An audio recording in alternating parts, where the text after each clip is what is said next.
Actually, the biggest problem is our two speakers are working the crowd. Is there anybody who has not already had a personal interaction with the Comptroller or John?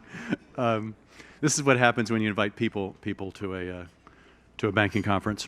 So welcome, or for those of you who were here yesterday or last night, welcome back.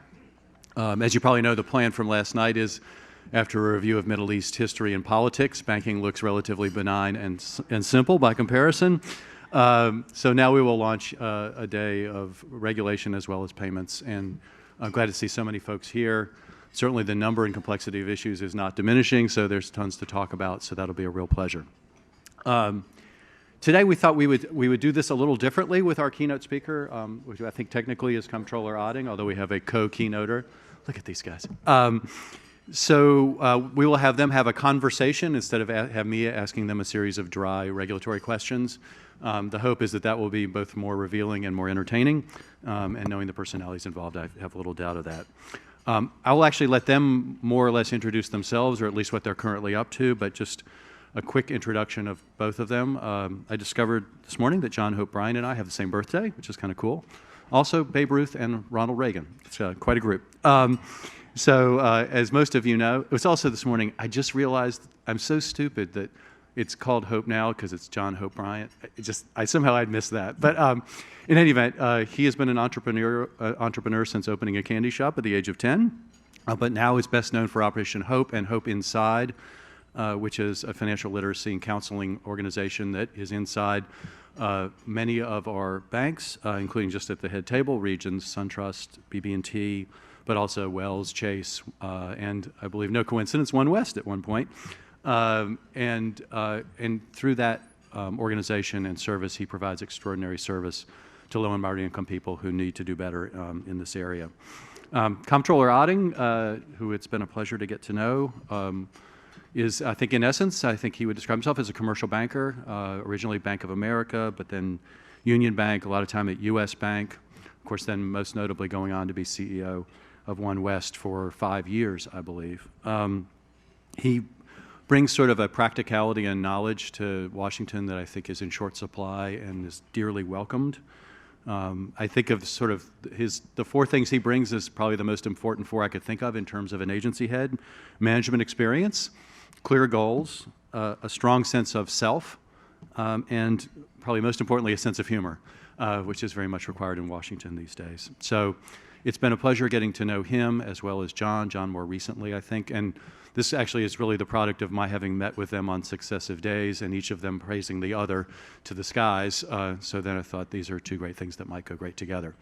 So with that, let me bring them up to the stage. I should also remind you, which I forgot to do last night, at some point should appear the app that we're using, which will be a way for you to communicate any questions you have to John, who will have an, oh, look at that, who will have an iPad in his lap eventually. And so if you have questions, put them in. He will note those and try to work them into the conversation. But with that, thanks, gents. Thanks, Greg. Thank you.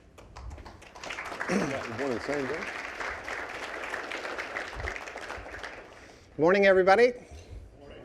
Oh, no. I'm from the black church. I'm used to seek and respond. I'm not looking for a hallelujah, but I am looking for you to be alive. Good morning. There we go. The Bible suggests be hot or be cold. If you're lukewarm, I'll spat you out. Translation, even God does not like mediocrity. So, John, good morning. Good morning, sir. Nice to be here. I think 3 years ago, I probably would have been sitting out there, so it's nice to be on the stage as the Comptroller of the Currency and representing the banking industry, which I'm very proud to do. So, John and I go back almost 20 years. We've had a strong friendship. If we don't talk every week, we email or text each other. And John, I've always really been admired at your entrepreneurial spirit at a young age, and then how you've transformed that into helping mankind with so many initiatives on behalf of Operation Hope. And I thought maybe as we got started here today, it would be helpful for people to kind of hear, what was it at as a young age? Who influenced you? And then how did you ever, tie on to Operation Hope and your vision? And I thought the audience would be quite interested in that. Well, first of all, thank you for that. Comptroller. My story started, oddly enough, with CRA. I had a mother who told me she loved me every day of my life, so I didn't have a self-esteem problem. I had high confidence because of that. My dad owned his own business for 54 years. So I had a sense of yes, I am, and yes, I can, but I didn't know what I was going to do. So I'm 9 years old. By the time I was 9, I'd experienced 1 death and 2 murders in Compton, California, in South Central LA.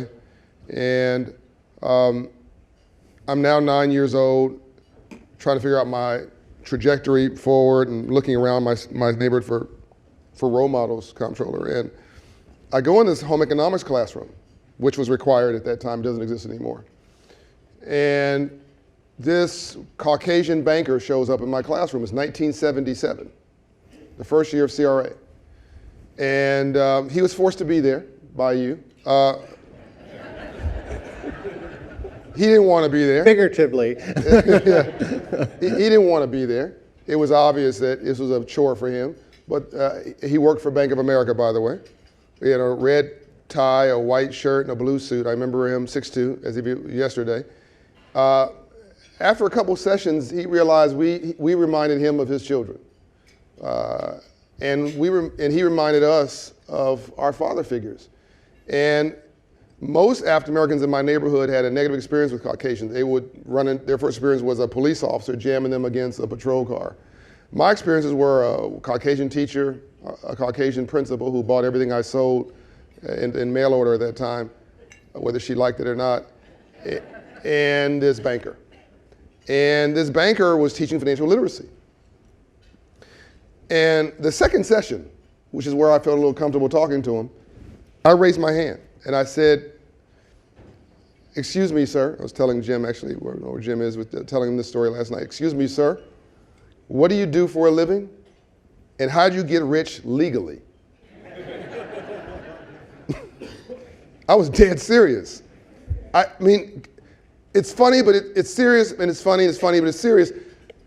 No one in my neighborhood, Comptroller, had a suit on. Nobody had a collared shirt. No one had a salary. Everybody was an hourly worker. There were no skyscrapers unless it was the courthouse, which was processing felons.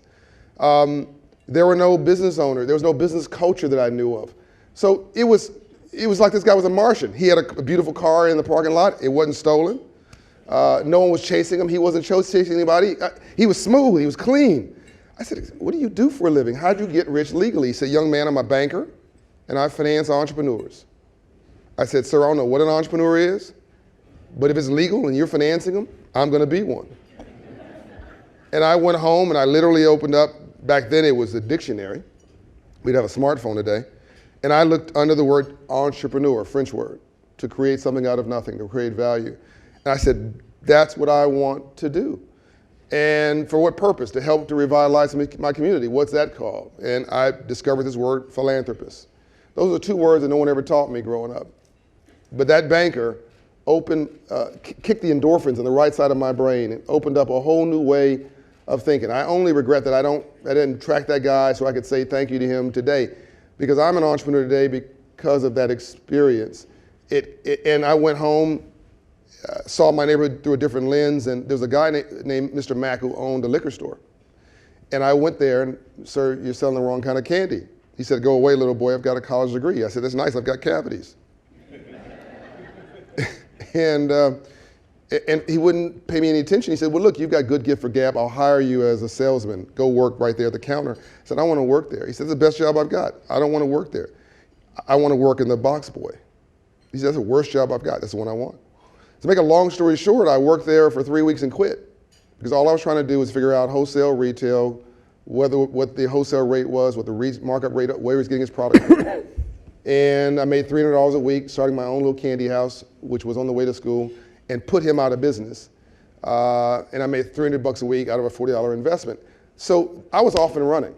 And as you know, I was homeless for 6 months of my life when I was 18, believing too much of my own press. But at that point, I was resilient. And you come full circle, President Bush, who I served, made financial literacy the policy of the U.S. federal government because of our work. So to go from CRA being in this banker really lighting the fire of entrepreneurship to making financial literacy the policy of the federal government in 2008, 2009 was a transformational experience in my life, only possible, I think, in this country. And now to be able to sit with the Comptroller of the Currency, who I think will, for the first time in 25 years, modernize CRA in a way that I think is helpful and productive. Thank you. You're welcome. So one thing I would say is, as a former banker, like most of you sitting in the audience today, is when we participate in CRA in our communities, often we don't get to see the impact that that has. But here's a story that I think really tells what all of us can do when we go back to our communities.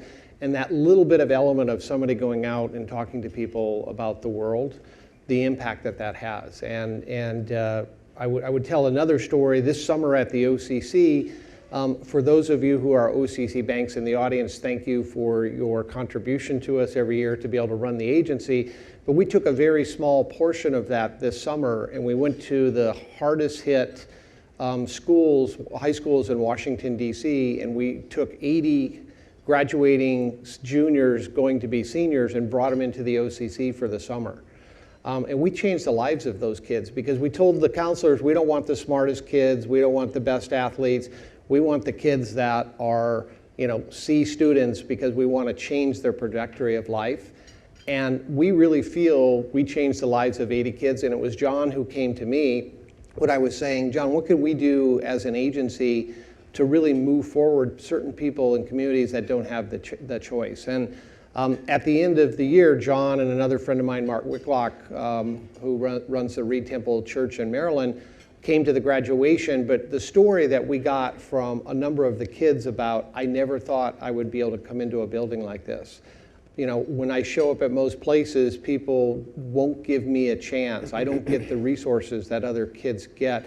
You opened up my eyes. I opened up a savings account after spending the summer at the OCC. I'm going to college. Those were the stories, and I think we all can't overlook, I think, the impact that CRA has. And John mentioned one of my key initiatives when I went to Washington, D.C.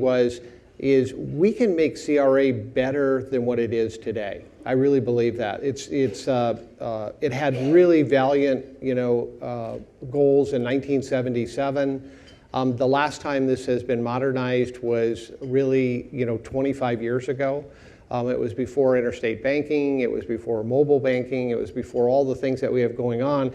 And we're right on the verge now of issuing an NPR. I can tell you I've spent the last 18 months making it one of my #1 priorities to be able to move this forward. Okay, stop right there. Stop right there. This is a bit of a ridiculous conversation. You're a rich white dude. You know you're white, right? You're a rich white Republican from a wealthy family. You've done for yourself without question. And I know the roles you've had when you were in the industry were all very high level, vice chairman, so on and so forth, CEO roles at these institutions. You lived in a bubble. And for a long time, Comptroller, I say this with great respect, I sort of wrote you off. Not because you did anything wrong. I just didn't expect you to do anything right. Like there was no reason for you to lean into my neighborhood. Zero. And when I first met you, you were sort of, I was called intellectually detached from me, or emotionally detached from me. You were intellectually engaged, but emotionally detached. And I didn't realize you were checking me out back then. I didn't realize you were underwriting me. I just figured you were just in another world. And this whole time you've been scheming about how to do good at scale. And I would have bet my last dollar, I say this with enormous respect for you, sir. I know you, we passionately agree on many things, and we sometimes disagree on things as friends do. And you allow me to disagree, and I want to thank you for that. There's never been a tussle in our conversations. So we have an honest relationship. But I would have bet my last dollar that you would not have come to the Washington, D.C. and become the Comptroller of the Currency, regulating $13 trillion. $13 trillion, and 70% of the banking sector, and made CRA You're a linchpin, helping poor and struggling neighborhoods to get access, increase access to capital. Do you have a screw loose? I mean, is there something wrong with you? Why would you do this? Some of my friends think so. Why would you do this? You know, John, I think as being a banker, I know what banks do in communities across America. Whenever there is an issue in a community across America, I can assure you one thing: a person who's standing at the table to help the community is a banker, and the bankers there bringing their knowledge and capital. And I think when you then look across America and say how many communities are in need of that assistance, that embracement, that coming to, you know, areas they normally wouldn't visit with their knowledge, we just needed to clear the path for that to be able to occur. And that's really the mission with the modernization of CRA. No one in here could pass a test what's on the list of qualified CRA investments other than mortgages. We're going to provide that list. Nobody can really define. You're going to provide transparency now. We're going to provide transparency. And a rule book. We're going to give you a list of here's all the things that qualify for CRA. And more importantly, if you have something that's unique or creative, come see us before and we'll give you a yay or nay before you make the investment. Because what happens is everybody drifts back to mortgages, you know, solely as the vehicle to achieve the lending goal. We want people to be creative in their markets. I mean, a lot of really good banks, and I would point to Bill here from SunTrust, was creative in their approach, the way they used their CRA dollars, but they needed to do it in the confines that what we were doing was going to qualify. The second thing is assessment areas. If you really think what's happened to America, as we've consolidated banks, we've pulled away from rural America, we've pulled away from Indian country, we've pulled away from disaster zones, we have less assessment area. We want to give you more flexibility to broaden your assessment areas. I tell the story, when I was with One West Bank, our assessment area was Los Angeles County, but we had branches in Ventura, Riverside, San Bernardino, and Orange County, but it wasn't our assessment area. And so we could make investments there, but they never qualified. That was absolutely nuts. We had branches in those communities. So the third thing is how do we measure? I would pay anybody $100 in this audience versus $10 if you come up and take the bet. If you can actually tell me how the OCC determines what your rating is for your OCC. I've asked 1,000 people, 2 people have gotten it right, and I've asked what I thought were the smartest people in America. So we need to come up with a way to be able to tell you how do we actually look at CRA. If we came into the bank and said, we're not going to tell you what your liquidity or capital levels need to be, but we'll tell you after the exam, you would say that's the most stupidest thing I've ever heard, but that's kind of what we do with CRA today. And so our proposal that you'll see is we're going to show you how we're going to measure units, we're going to spell it out, we're going to tell you objectively, and we're going to tell you how we're going to measure dollars. And those are the 3 things: what qualifies, where it qualifies, and how we'll measure you are the fundamental elements of modernization. And then the last element, which we're going to ask for your help in, is how do we pull all that data together so we can determine across America what's being done in CRA, so people can understand, I think, the impact that financial institutions have in communities across America. I've asked thousands of people how much CRA activity gets done in the United States on an annualized basis, and I won't ask anybody to raise their hand, but it's $480 billion a year is done by the banking community in America into low to moderate income areas across America. I think that's remarkable, but just as important. It is. As we know, some of that gets recycled every year. That's right. We're going to take that out with the mortgages. Right. But more importantly, That's great. I'm convinced that if banks get clarity, they'll do more. I mean, how many institutions want to do more in the communities to which they serve? I would tell you don't your calculations show that upwards of $600 billion would flow as a result of this modernization every year? At least $100 billion more. And that combined with the qualified opportunity zones, which also is sort of a parallel strategy in these communities, could be that with some financial literacy focus could be transformational. That's correct. Yeah. Mr. Comptroller, I jokingly said I thought you were nuts earlier. Actually, I wasn't joking. But everybody who's tried to change the world has been a little off. And I will tell you, there's 2 people in this audience that I know of who, if there was a domestic Nobel Peace Prize for business, would earn it. And I know these 2 people intimately. Bill Rogers, who ran up until yesterday SunTrust, I think it's called now Truist. And I went to Bill 4 years ago with an idea for something called Hope Inside. He put me in 2 of his branches and put his arms around me and said, this is my guy to the banking sector. We now have 150 locations. We're raising credit scores 120 points in 24 months, 54 points in 6 months. Nothing changes your life more than God or love than moving your credit score 120 points. And we're getting the banks out of the no business and back into the yes business at scale and making this a business case and not a charity case to get 100 million Americans back in the game for GDP. And while we're at the biggest banks in the country now, it wouldn't have happened unless Bill Rogers put his arms around me and said, this is a good guy.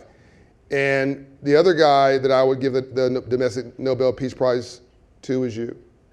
Because Bill stepped out there on faith and did something that really was unorthodox. You're making it, you're going to make what was unorthodox traditional and standard. And what I'm hearing you saying is you want to upgrade this, not just so that the bankers have more transparency. And by the way, none of my community activist friends believe that what you're doing is authentic. I can tell you, seeing in the engine room, it is.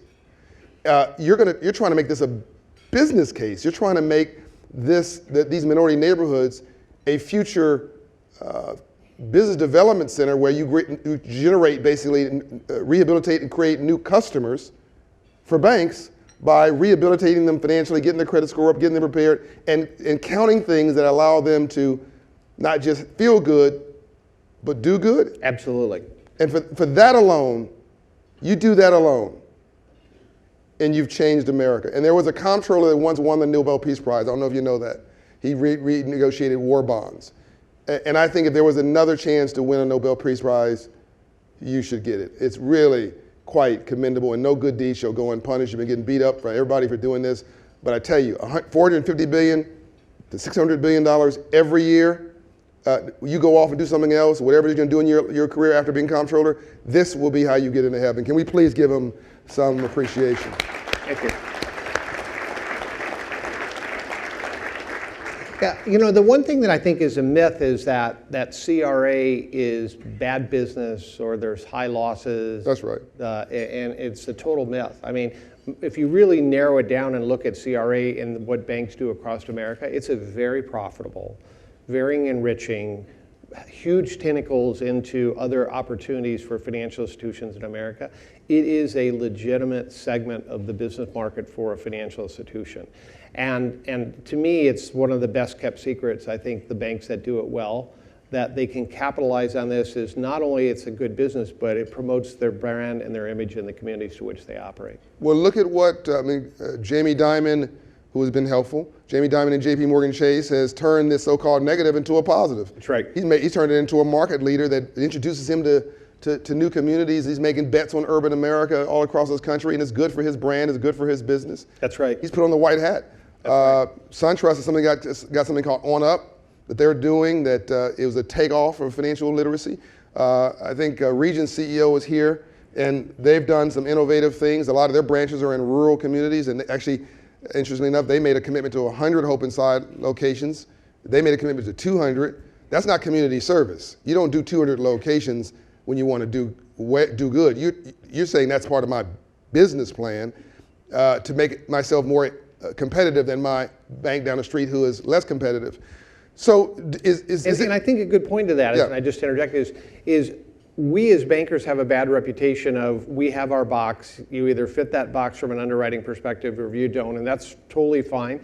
But to have the option to say, look, you don't fit our underwriting standards, but let me take you over to meet somebody who can help you understand why, but more importantly, plan for the future of how you can fit that box in the future. That's where there's been a gap that I think Hope Inside has filled very effectively for America.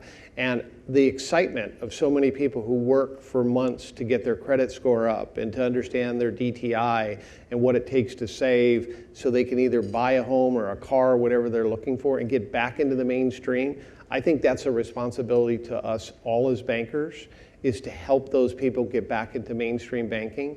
And the other side note to that, John, is I think you know one of the other big things that we've been focusing on is small ticket consumer lending. Yeah. For whatever reason, in 2013, Congress and a bunch of the regulators decided they didn't like that banks were involved in various forms of small ticket lending and forced banks out of that space. When I came in, we immediately issued a bulletin that's saying we support this kind of lending.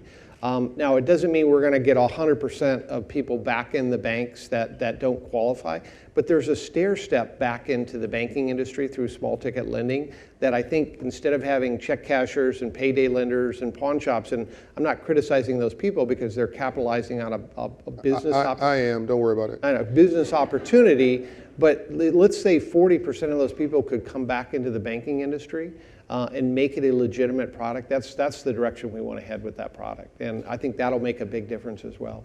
See, when you say stuff like that, Comptroller, you just get me so excited about America. We forget, like we talk about these neighborhoods and in sort of a dismissive way often.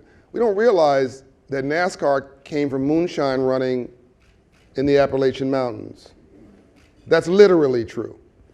The company Pinkerton, which is heralded now, was involved in some very sketchy activities in the 1800s in this country.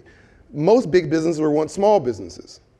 Goldman Sachs was a guy named Goldman and a guy named Sachs selling financial services back door to door. Who banked them when no one would bank them? All these big, Sam Walton, Walmart, high school education and a storefront. Who banked them? What banker got behind Sam Walton with a high school education? Of course, now it's the largest retailer in the world. So what you're doing, when you say 40% of Americans getting back in the banking system, to me, all you're doing is saying, let's get back to the original business plan of America, of supporting small businesses, supporting the strivers, supporting the entrepreneurs. A saint is a sinner that got up. Let's focus on them, rehabilitate them, and sort of nurture them so they can get capital on a safe and sound basis, right? Yep. And then let's bring them into the free enterprise system. That's what I'm hearing you saying. Am I getting that right? Yes, you are. So, And the bankers in the room want to do that. We've created regulations for the most part that have stopped them from doing it. I mean, on the small ticket consumer lending, to have the expectation that you're going to underwrite a $500 loan like you do a $100,000 mortgage is absolutely absurd. So what happened was everybody just got out of that business. And so we've created barriers that we have to break down. And it's our responsibility as regulators to break those barriers down. So 2 questions, Comptroller. And I know I think I can say this, the FDIC chair has been a real advocate of what you're doing. And together you and her represent, I think, 85% of the space. Yep. And she's fantastic as well, has a wonderful immigrant story. What are the 2 or 3 important elements that you want people to understand about CRA reform? I've heard a lot of noise, most of it not accurate, about people being afraid that you're diluting, destroying, trying to take it away. Some other bankers are thinking, oh my God, this is going to be onerous to us. So what are the elements that is most important to you? That's the first question. The second question is, why are you doing this? What in your, not just your brain, but in your soul, has you inspired by this? Yeah, so first of all, I think change is always somewhat difficult for anybody, no matter what. So, but be open to looking at our NPR in the new way that we think that is a step forward with CRA. Second of all, there is... For those who don't know what the NPR is. Notice of proposed rulemaking. Right. The second thing that I would impress upon people is this is really retilting back towards low to moderate income communities. And what I mean by that is I live in Southwest Washington, which is a neighborhood that has gone under rehabilitation over the last couple of years, but it's still a low to moderate income area. And today, Joseph Otting's mortgage would be considered a low to moderate income area mortgage. So, Wow. Moving away from that, we're aligning this properly, I think is a very critical point. Second of all, in small business, today $1 million loan for small business, we're increasing that to $2 million in the revision, so we can bring more small businesses into that focus. So there's some real key, I think, drivers in modernization that will make a difference. Now, why am I doing this? It kind of goes back to my earlier comment that I know what bankers want to do in the communities across America, but we've built fences around their ability to do those activities in community, and we want to open those doors back up for bankers to be involved. When I was a kid in Macokota, Iowa, the local bank sponsored my Little League, and that was considered CRA back then. It's not today because it wouldn't be a low to moderate, but the fundamental things that I learned, similar to your story, about competition and teamwork and showing up on time for practice and having responsibility, those are the fiber of what makes America great. And we need to be able to invest in those type of activities across America to give people a chance. What in your soul, Comptroller, mom, dad, what causes you to, look, it doesn't surprise me that you did this for a day of the month, or you had your financial literacy day tour, or you brought us in for a round table. I've worked with, I don't know, 8 administrations of comptrollers, but I've never seen anybody as laser focused on this as you, to finish it and to treat it as if it's serious business. Why? What's in you that causes this? Well, first of all, don't underestimate how many times I went home thinking, I'm going to give up on this. I was sworn in on November 27th, and on November 28th, we started working at the OCC, and this was 2017, on CRA modernization. I have fought the battles with Congress people, I have fought the battles with nonprofits, I fought the battles with civil rights people, I fought the battles with some of the other regulatory agencies. But I would tell you the reason I do this is not only as a banker. I remember when I was a young banker, I was working for Bank of America, and everybody said, hey, we're going over to teach junior achievement. And I said, well, what's that all about? And they said, well, it's part of this thing called CRA. And I remember they said, here's the work plan. You got to read the work plan before you go over. And next thing I know, I was standing in front of 20 high school kids talking about what it took to be a small business owner. And I remember the look on those kids' face that if it wasn't for CRA, I would not have been there that night. And the influence that had, that was a stake in the ground for me. The second is my father was a big believer in investing back in the community. So I remember as a young kid going to nonprofit organizations, him helping with various entities. My father also supported Native American. There was a tribe in South Dakota that every summer our family would go up into South Dakota, and my dad had a special relationship with one of the chiefs there, and I saw the impoverished element of what was going on with Native American and realized that we could do more. So those are, I think, the fundamental elements, John, that drove me when I became a banker to see what CRA could do for communities across America. And then when I had you in the underserved area of Atlanta on a bus tour, you noticed that some of these burned out buildings were market opportunities because it was 10 minutes from jobs downtown.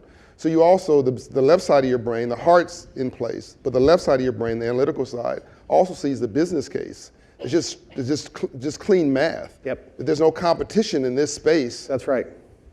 Yeah, John referenced this summer as part of seeking feedback, and a number of you have come in and sat down with us in group sessions.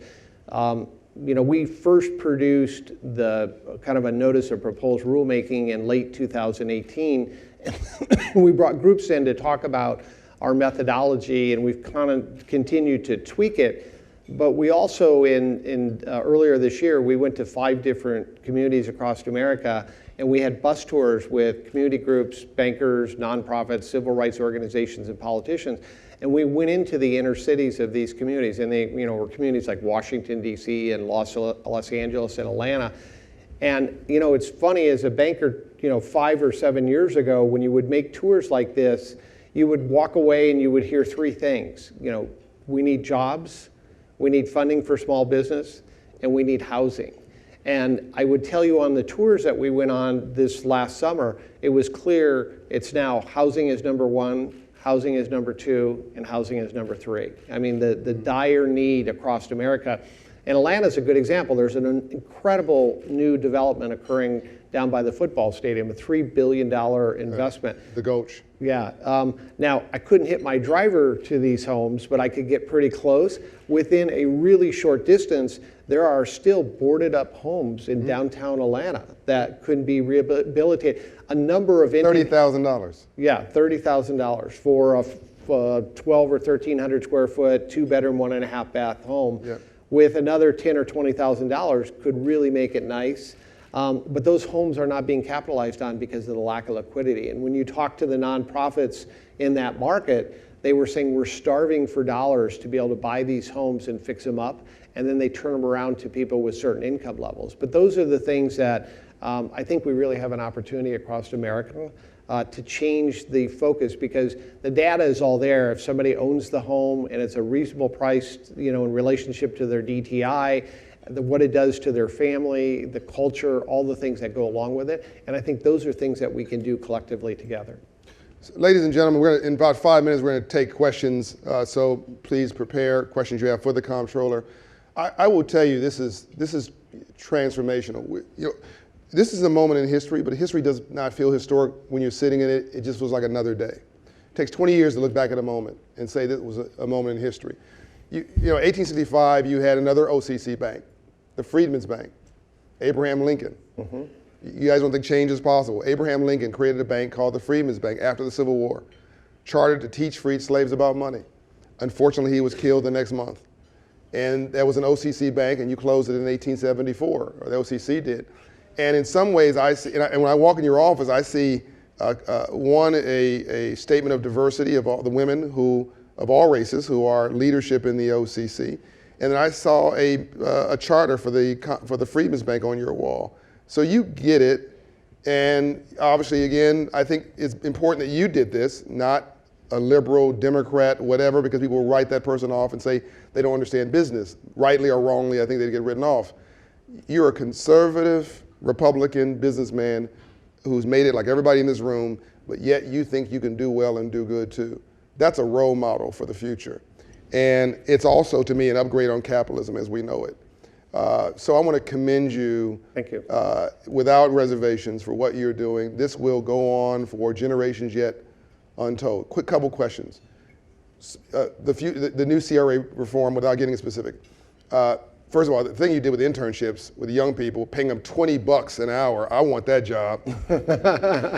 He gave them a stipend for some clothes because they didn't have the proper clothes to come in, a stipend for food because they didn't have meals, $20 an hour, and put them in a position where they would meet other professionals for how many weeks? 6 weeks. 6 weeks from the roughest neighborhood in DC. The point here was, after 6 weeks of a type A personality meeting these young kids, they may not get something there, but that person's gonna say, look, stay in touch with me. That's the way this game works. Stay in touch with me. In a couple years when you graduate, let me see if I can get you a job somewhere. That's called relationship capital. And that's how many people in this room got a job, and your nephew got an internship. That's how the world works. So you're creating a ladder of opportunity. So that's CRA, things like these internships might qualify under the new CRA. It would, yeah. Small business investing, debt and equity might qualify. That's correct. If I have a hope inside, as I do now inside of AT&T and UPS and Delta Airlines, helping low wealth employees at those places. Yep. KKR just brought them into their employees at Henry Kravis here in New York. So those low-income employees, because they're there, would that qualify? It would. It's not where the location is. It's what they are who they are serving. So as long as they're low-income people, Low to moderate income. low to moderate people, even if it's in a downtown location, you can prove you're serving them, that will be acceptable. That's correct. It's transformational. Yep. Is there any other element of reform that you want to bring up before we, in a minute, go to questions?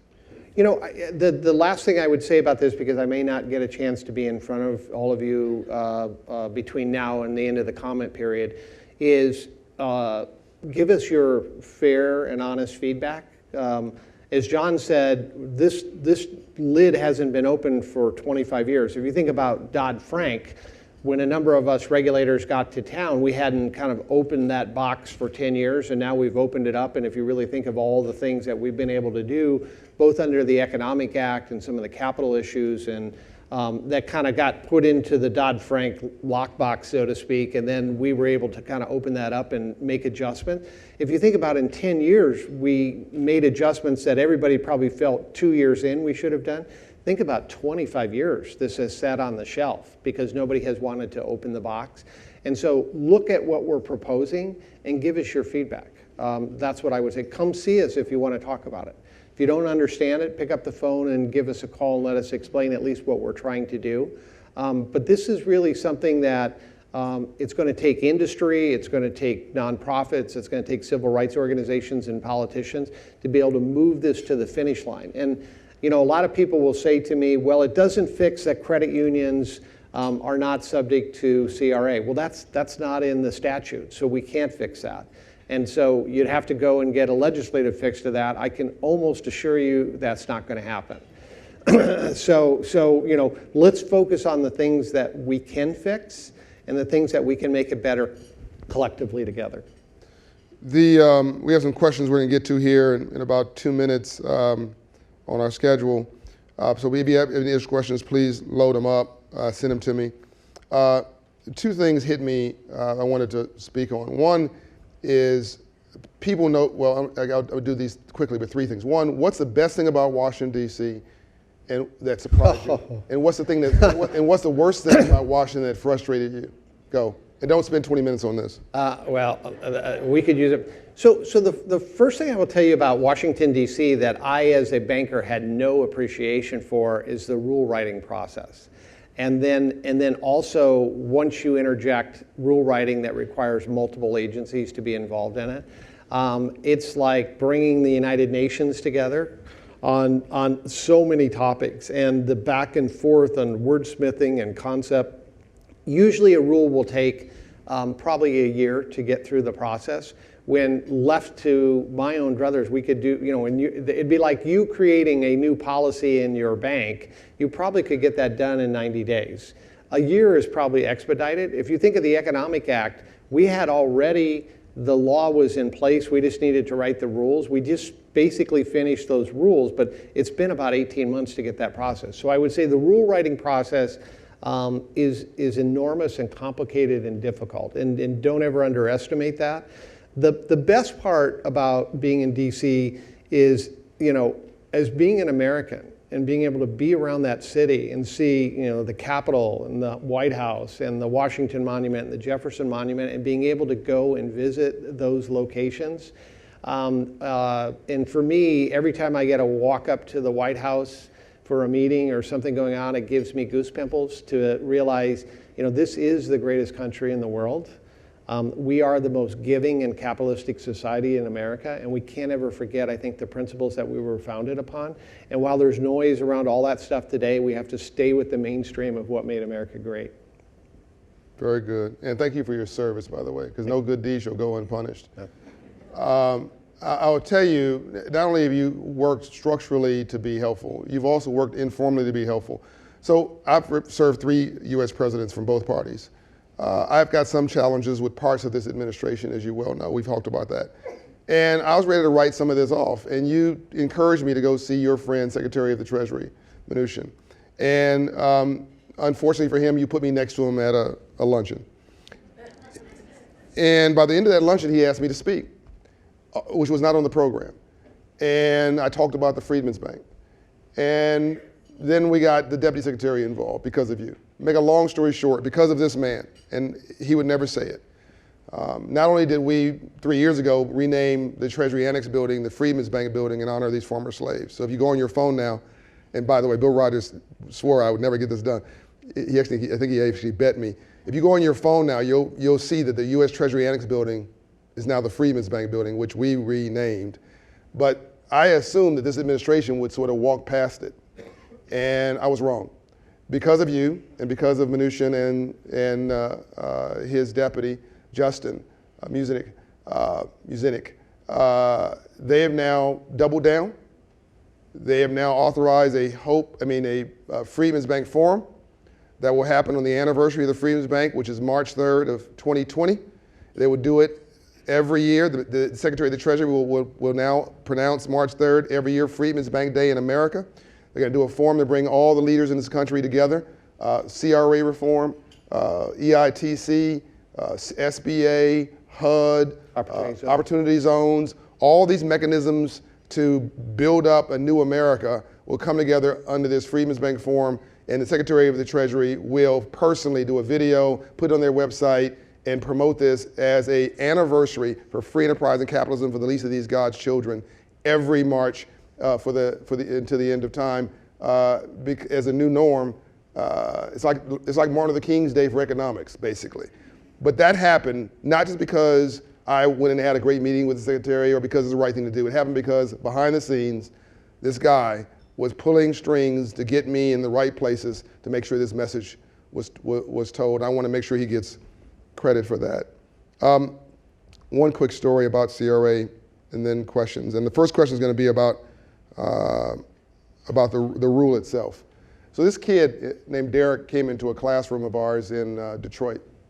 And one of our bankers here, Paul's from Detroit. And basically, make a long story short, the banker was teaching financial literacy, comptroller. And the kid finishes, and by the third session, he's wearing a suit like the banker. And the kids in the hallway tease him. Man, why are you hanging around those bankers? And I go to defend his honor, and I said, look, take $70, make a decision about Nike. And the young man says, well, because he learned, I want to buy a share of Nike stock. The other two kids say, well, no, we want to buy some Air Jordans, which you need another $30. And then so the kids say, man, why you want to buy that Nike stock? That's stupid. You need some Air Jordans. Everybody in school has Air Jordans. Purple Air Jordans, fuchsia Air Jordans, leather Air Jordans. Everybody has Air Jordans. Tell you how powerful CRA is in this work of you going and being mentors. I go to defend young Derek's honor, to defend him about these young brutes. And Derek says, no, it's cool. I want them to buy those shoes. Because when they do, they're making me money. Ultimately, poverty is a mindset. It is not about physical poverty. It's about thinking that you can. And this confidence that you brought to Washington, this confidence that your mother and father poured into you to bring to this conference room, boardroom, and everywhere you go to lean in, the confidence you had to force people to talk to me, to encourage people to talk to me that maybe otherwise would not. That's the confidence we want to pour in these neighborhoods. That's the role model we want to see in these corporate suites. We need to understand that we're all in this thing together. So before we get into questions, ladies and gentlemen, please thank the Comptroller of the Currency, Mr. Otting. And Greg, thank you for teeing up the conversation.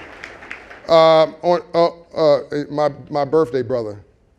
On CRA, are you willing to finalize an OCC-only rule, and when do you think that could be ready? So first of all, the answer to that is yes, and I've said that from the very beginning. I don't think that that's going to be necessary. Yellen is showing up later today. I'm very optimistic that she will join the initiative. We've had a tremendous amount of dialogue and discussion. It is our plan in the middle of December to issue the NPR. There'll be a 60-day comment period, which will push us into the February timeline. It'll take us about 60 days to analyze the comments, and so our goal is late April into May that we could issue the final rule. I'm gonna rifle shoot these so you can get them all in. You can answer the ones you like. On housing, regulations have forced banks out of holding and servicing mortgages, and that has become a GSE non-bank business. Could you look at the collective impact of those rules? I would be happy. I think I understand housing pretty well, both from being a banker and then being the interim FHFA. I'd be happy whoever submitted that question to sit down and talk. We've seen this migration out of banking specifically into certain segments of government because the last cycle, the financial impact and the liability and the reps and warranties that banks got stuck with, that's really the issue, is if that's going to be apparent and there's exposure. I can tell you a story about a loan where we funded the loan, the person paid on it 3 years, his wife got in a car accident, they had a disastrous financial situation, they ultimately lost the home, and then when they came back to look for a piece of paper to see the next morning, did we call and confirm that the person was still employed? On that alone, they charged us back the loan. And at that point forward, Secretary Mnuchin and I said we would never do another one of those loans like that. And I think those are the things we need to have dialogue on. Going back to small dollar lending, you and the FDIC have mentioned collaborating to get banks back into the small dollar market. What do you anticipate that effort to look like, and what is the timing? Yeah, so we issued a bulletin on encouraging banks to get back in the business. There's a number of the regional banks that are back in the business. We're kind of under dialogue right now whether we need to issue additional guidance or a rule. And my guess is that we'll do that before May of next year. What impact, you guys are not used to a straight talking comptroller, are you? What impact do you think real-time payments and the access to a real-time checking account balance would have on individuals seeking to accelerate the improvement of their credit scores? Yeah, maybe I'd have to understand the question. I don't see the parallel between real-time and credit scores, so maybe I need to understand the questioner's viewpoint on that. So I don't know the questioner or the perspective. I do know that for a long time, if you were on check systems, you bounce checks, there was no clear path back into the mainstream. Your credit score was disastrous. And by the way, I don't know if you guys know this, half of African Americans have a credit score below 620. Think about that. Think about that. That's almost worse than racism. And you don't even, it's invisible. You don't even know that you're being denied access to, it's what you don't know that you don't know that's killing you, but you think you know. PhDs, people with suits and ties, just never got the memo on free enterprise that Lincoln was trying to do with the Freedmen's Bank. And as a result of that, they're great at we're great at many other things, but that one piece we've got to improve. And it just struck me when you're talking about things like check systems, things like that. How do you get the path? Is there, through CRA reform, are you going to encourage a pathway of rehabilitation back for? You know, I think if you look at most banks, they now have a second chance kind of checking program, and I think that's been quite successful. Yesterday at the FDIC board meeting, we approved that people with minor crimes, you know, historically people with minor crimes could not come and work in the banking system, and so we're moving down a path to clear that up as well. So I think those are two. Wow, can you repeat that? Pardon me? Can you repeat that last thing? Yeah, yesterday we approved at the FDIC board meeting that people with minor crimes could come back into the banking system and be employed, where before it was a very hard line to that. So, ladies and gentlemen, my brother from another mother, Comptroller Otting. Thank you. That's pretty cool.